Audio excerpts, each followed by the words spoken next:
Hello and welcome back to my channel. It has been a while since I published a video, and that has a reason.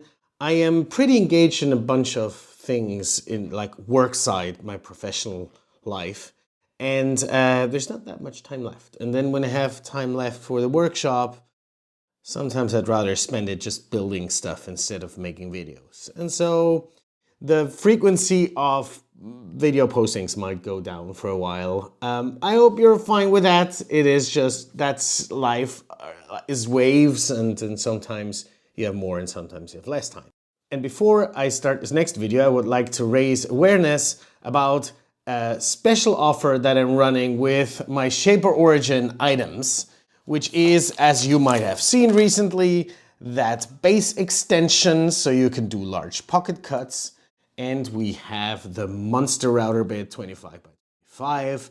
We have this 5 by 20 long shank bit that allows you to cut really deep. And we have the Wonder Tape, which is actually not mine. It's made by Merdad, but I'm selling it in Europe. And all of this together, if you buy all of them together, you get 25% discount compared to the price if you buy them all one by one. So if you're thinking about buying some of those, go check out my Etsy store and see if you're interested. Now this next video will be about engraving with your Shaper Origin. And the motivation for this video comes from a comment from one of my viewers who asked, Javier, I love your videos, thank you. They are better than Shapers, thanks again. I was wondering if you would do a very basic video on engraving, explaining bits, settings, and basic tips for beginners. And so I decided to do that. I had some back and forth with that viewer to understand really what they were looking for, and this is a video about engraving.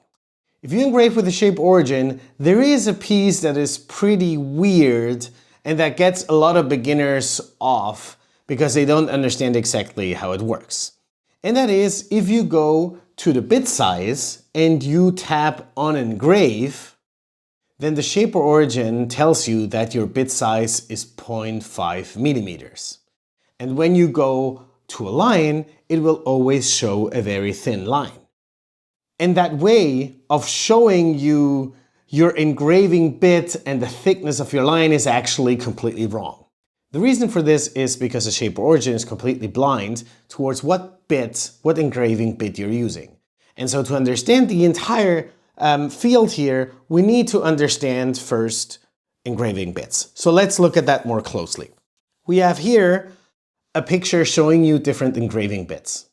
And one central aspect of an engraving bit is the angle of the tip. An engraving bit will always be kind of like a pointy bit, and that point will have like different angles. So you can have maybe a very, very thin one like here, 10 degrees, or a pretty thick one, which is 90 degrees. And that aspect, like how small or large your angle is, will have a huge impact on how your engraving image actually looks like at the end. How thick your engraving line gets then depends heavily on how deep you go. The deeper you go, the wider your line will be, and the wider your angle is, also the wider your line thickness will be. And because the Shaper Origin doesn't have a way for you to tell the Shaper Origin what angle your tip is from your engraving bit, the Shaper Origin just doesn't know that. And it can't show you. So that's why it shows you 0.5 millimeters, which is complete bogus. And it will always show the line of the same thickness. So you cannot use the line thickness on the screen to actually understand how thick your line will get. Now, what does that mean? Do you have to just accept that and fly blind all the time? No, math comes to the rescue. With some simple math formula, you can calculate how thick your line will get. And there are tools on the internet to help you, and I would like to show you this before we go into any details. So let me show that to you on the computer. All right, let's get this started. To calculate the engraving depth, you need a tool that helps you to calculate this. This is one, but there might be a lot more on the internet. You can find the link in the video description.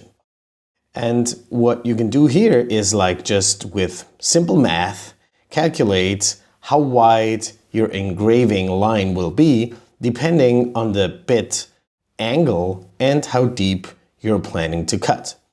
So when you go here, you see here, this is a triangle here. And imagine that the side B here, that's how deep you're cutting, and the angle alpha is half of the angle of your bit. Because imagine your bit obviously is symmetric. You have it on both sides. And so alpha is the half of your bit. So if you have a 60-degree bit, then alpha would be 30 degree. And B would be how deep you're planning to cut. So what do you have here in that menu given? You have the angle and one side. So you need to click here, angle on one side, and then you go down here. And here it asks you the angle alpha, how large it is. So let's assume we have a 60-degree bit, then alpha would be 30 degrees. So we enter that here. Now, we want to explore, depending how deep we engrave, how thick our line will get.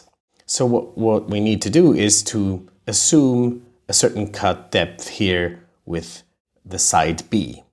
So let's go to B. We set B to millimeters. If it's not set already, you see here it's already in millimeters. Let's assume we're cutting 2 millimeters deep. Then you see the side A, which is this one here, will be 1.15 millimeter. Now remember, this is only half of how thick your line will be because your bit is double this. So your actual cut width would be 2 times A. So in this case, it would be 2.3 millimeter. So if we have a 60-degree bit and we cut 2 millimeters deep, we have a 2.3 millimeter wide, like thick engraving line. And that way you can play around. You can say, okay, what if I only go 1.5 millimeter? And you see there is a significant impact because if you go 1.5, now you have 0.86. You have to take this by 2, so it's 1.7. If you go to 1, then we are at about 1.1 thickness. So that way you can calculate how thick your line would get depending on your bit angle and how deep you're setting this to be cut. All right, now I have shown to you how you can calculate how thick your line will get. Now you have to look at whatever you want to engrave, right? And you have to think, well, how thick do I want this line to be? And that depends on many things, right? First of all, it's like how big is it, what you're engraving? If it's very large, a thick line is pretty easy. If it's very small, thick lines will like mess up everything. But to help you a little bit, what I have done is I have taken 5 different bit angles and 3 different cut depth, and I have engraved the same letter on a piece of wood for you to see how the different depth and the different angles influence how the font will look. So let's have a look. What I have used are like 5 bits, a 20, a 30, a 45, a 60, and a 90-degree angle. And I have used 3 different cut depth, 0.5 millimeter, 0.1 millimeter, and 0.15 millimeter.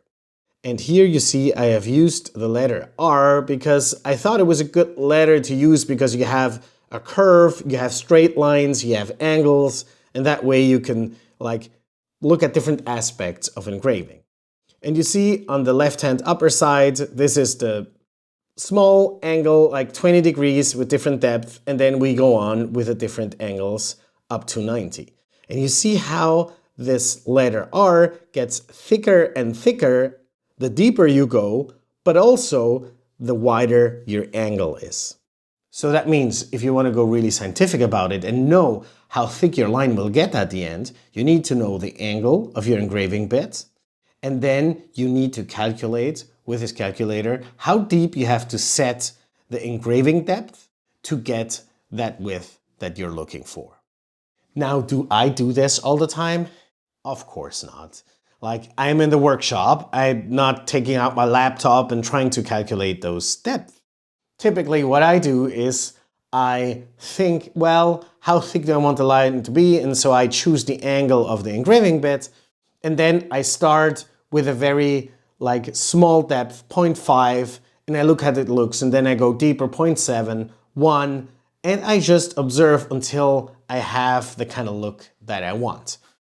But depending on the situation, you might not want to take that risk, right? You want to be more precise, and so you can do it the way I just shown to you.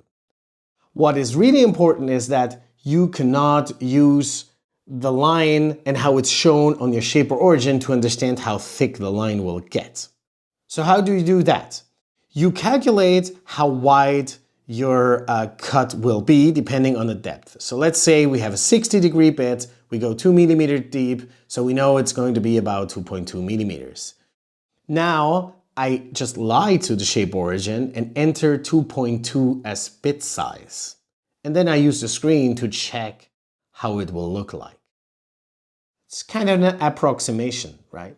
You can also do it the other way around. You can say, okay, let's assume I cut 1.5 millimeter wide, you set that, and then you look on the screen how it looks. And if you're like, oh, that should be okay, then you, after the fact, you calculate how deep you have to go.